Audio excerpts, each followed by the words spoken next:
She also voted against our declaration of war in World War I. Roosevelt had his declaration of war. December 7th, 1941, he declared war.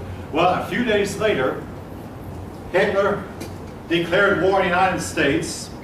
So the United States turned around and declared war on Germany.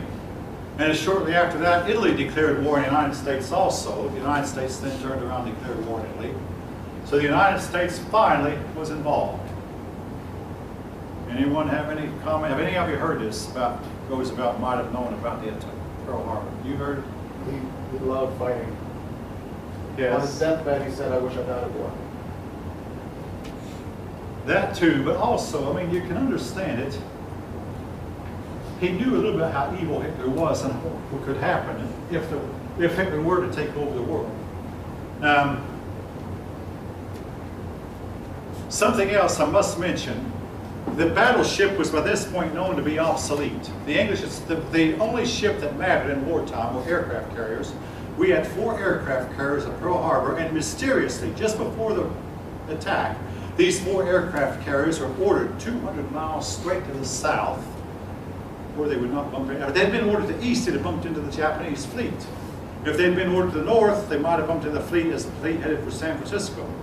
As it was, they were ordered to the south, where they were completely out of the picture.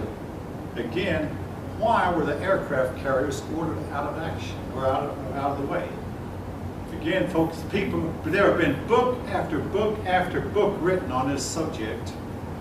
The bottom line is you can't quite nail the lid on a coffin and say Roosevelt knew. And keep in mind too, these people get all kinds of rumors coming across their desks. I mean, they'll get this telegram and that, and a lot of time, I mean, well, what do? You get a telegram, there's a big fleet in the Pacific. Oh my, I'm tired. I'll handle this in the morning, and just go off to bed. You know, this happens to a lot of people. And hey, you know, what were you doing? Did you know that the Japanese had a big fleet in the Pacific?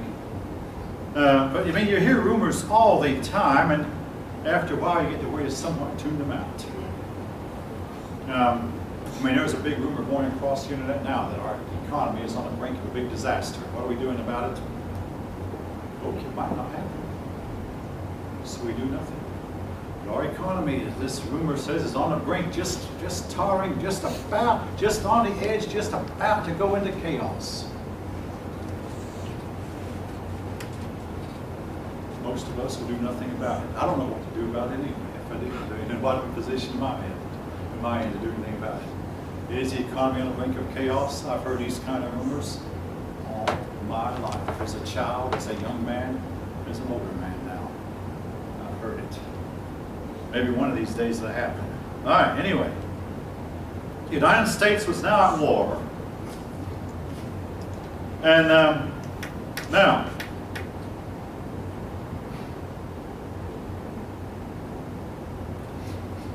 the first 6 months of the war went really badly for the United States. I mean, it wasn't just on December 7th we lost 2,000 men. For 6 months we could not win a major confrontation with the Japanese.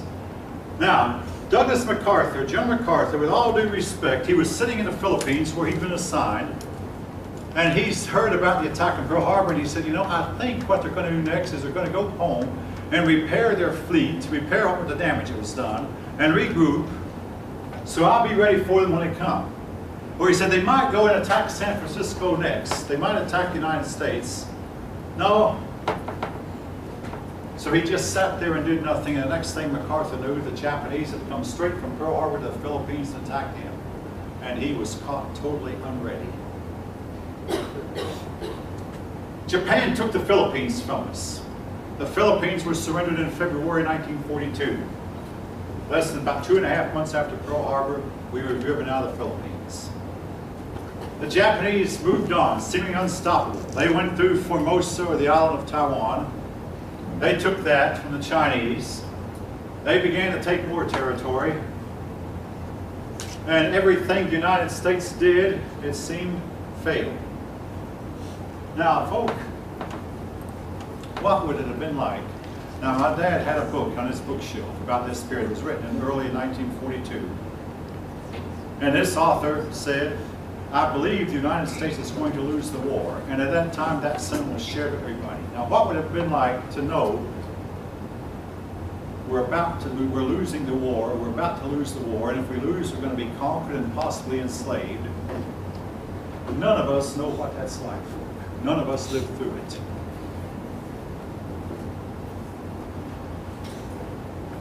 But it actually happened.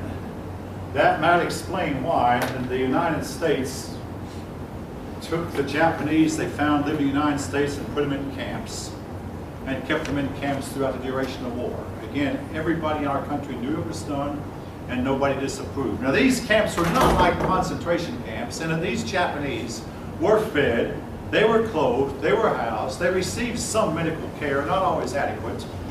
They at first were living in pests. Didn't they also eventually use them as spies?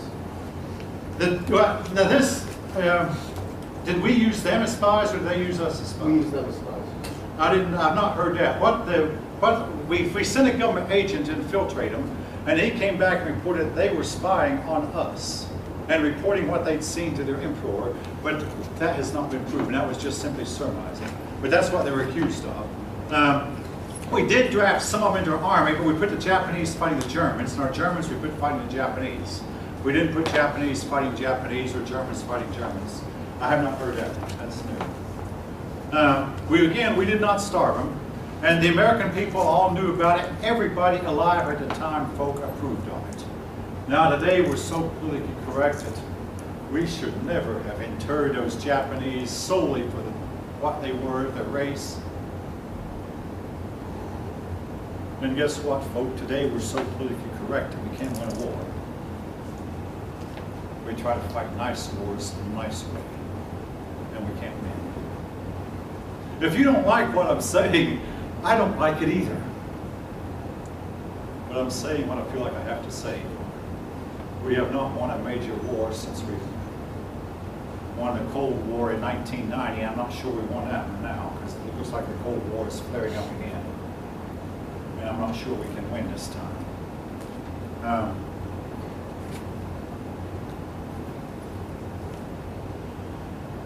We're trying to fight civilized and nice, and we're losing. Finally, now, in May of 1942, the Japanese were on the way to invade Australia, and we fought a battle called the Battle of the Coral Sea. The Battle of the Coral Sea is the only Navy battle in history where the two sides that fired each other never saw each other. You know, no American ship saw a Japanese ship, and no Japanese saw an American ship. But we shot at each other from a distance. The Battle of the Coral Sea was actually a Japanese victory in that the United States retreated. But when the Japanese got to assessing the damage that had been done to their ships, they said, we can't go on to Australia, so they stopped to drop to Australia. So the Battle of Coral Sea was something of a tactical victory. In it, we accomplished our objective. We stopped the Japanese from going to Australia. So that was really our first, and something that even looked like a victory. Well, then the Japanese began their move on what we think was going to be the United States. They were heading for San Francisco. And they bumped into Midway Island, the Battle of Midway.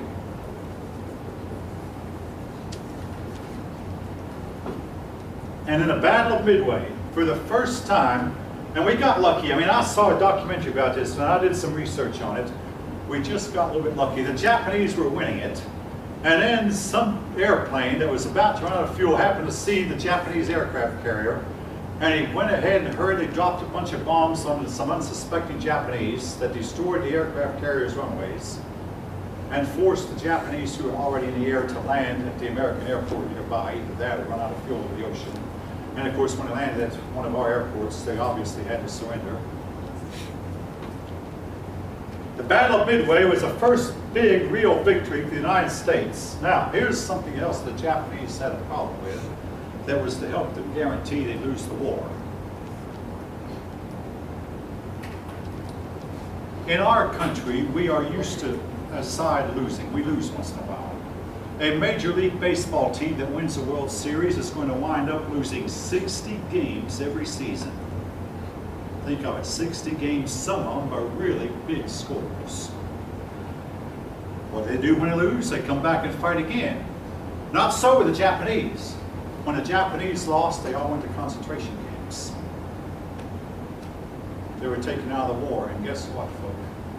That's a surefire way. But see, one thing that we did at Pearl Harbor that really helped the Japanese lose, we stopped their submarine advance. And the Japanese said to the sub-commander, well, you are no good. If you used to us, you didn't help us at Pearl Harbor, so we'll dispense with you. Well, hey, the Japanese need their submarines. And the American, had this been an American submarine outfit, they'd have said, okay, now we know you lost some. We're going to regroup you. We're going to help you, encourage you. Go back and fight again and do better next time. The Japanese, whoops, you lost. Fooey on you. Go to your concentration camp and sit out the war and watch. Look, if we benched every ball player who lost a game, by the end of the season, there'd be nobody left.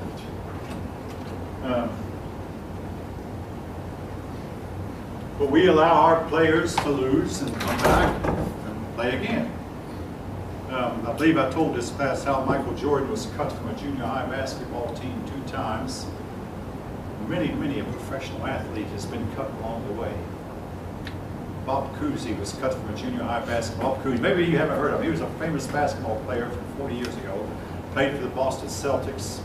Cut from his junior high team 2 times. He came back a winner.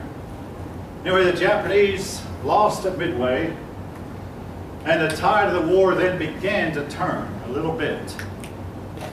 Now, somebody was, I had a student, what do you mean by tide? I said, if you ever stand on a beach and watch the tide will come in, it keeps coming in and coming in, coming higher and higher, then it will stop at a certain point, and then it will start to ebb. Any of you know what I'm talking about? It gets so far out, but it gets so far, then it turns.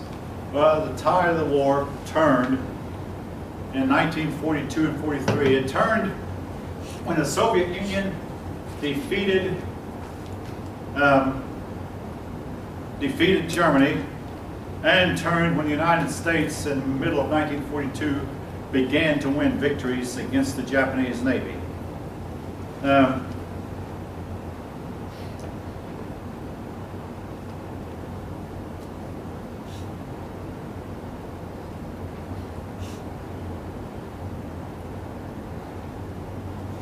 And your book mentions how that until the fall of 1942, it appeared that Germany might still win on the battlefield. But then in 1943, some things happened. Now, when the war began, we were forced to fight the Japanese in 1942 right away because they invaded our islands of the Philippines. As for Germany, we just didn't feel ready to fight Germany until 1943. So in case Germany started training our men, drafting our army, getting our equipment together, getting them in position, but we did not actually engage the Germans until 1943. The first engagement of the American and German forces that did not occur in Germany. It occurred in North Africa. The American general was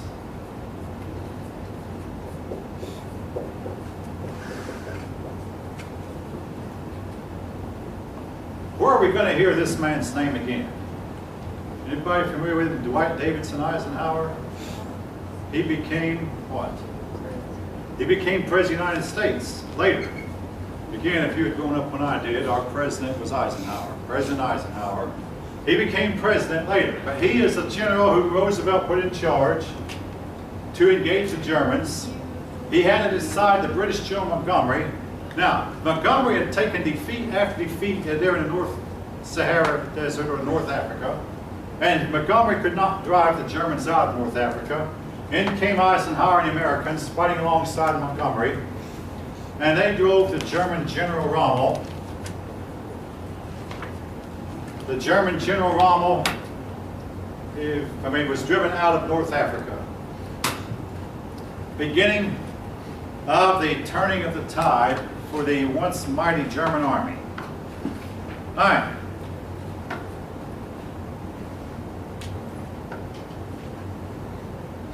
A few things I want to say about what made the Germans think they could win looking back on it 70, 80 years later, we think, did the Germans know that they were hopelessly outnumbered? They had developed a whole lot of technology that was far ahead of their time. They had developed the rocket, particularly the V-2 rocket, and it's believed they had developed the computer. The computer that, again, but they actually had software, developed some software, way before the United States did. And folk, now this may sound far-fetched. Well, we know they developed the jet aircraft. But the problem was, I mean, any of you who have tried to put together any kind of project like this, and I've put together many a radio project and many a computer, most of the time you put it together and it initially doesn't work. When the Germans put together the first jet airplanes, they initially did not work, and it took them a year to get all the bugs ironed out. Now, folk, this may sound fetched, but some people believe the Germans actually had developed the atomic bomb. And they used it, not against the British, whom they looked on as being superior, not against the Americans, they used it against the people they considered inferior. They used it against the Russians, which explains why so many Russians were killed. You can't get the Russians to admit it because at the time the Russians were not allowing the Americans and British in, even though Russia was on our side. But some people believe that Germany actually dropped some nuclear bombs on Russian soldiers, but they ran out of nuclear weaponry rather quickly. Now, what happened to all their technology? Well, as the war began to go against them, the German engineers all began heading for the United States and Russia. Some engineers headed for the United States and some headed for Russia. The most famous is Dr. Wernher von Braun, who helped us get to the moon. And one reason we beat the Russians initially in the space race is the Americans got better German scientists than the Russians got. And it was a famous saying among the Americans, our German scientists are better than your German scientists. And they helped the United States pull ahead of the Soviet Union after the war. Basically, the Nazis scattered out and infiltrated. Have any of you ever heard anything quite like this? I mean, by any chance? Again, this is what I call under-the-table history. Some people call it conspiracy theory history. But there is some merit to it. I mean, you hear a lot about conspiracy theories. The communist movement was one big conspiracy, which can't be denied. But basically what it was an attempt, the Nazis said, if we can't win the war with Hitler, we're going to infiltrate the victors, and we're going to convince them to go socialist. And guess what? When the war was over, all of the world that had beaten the socialist countries turned so the Soviet Union was already socialist. I'm talking about Great Britain and France and Canada and the United States. The United States was thrown out. All of them went pell-mell, headstrong into the murky waters of socialism. That's jumping ahead of the story a little bit. All right, anybody have any comments, questions?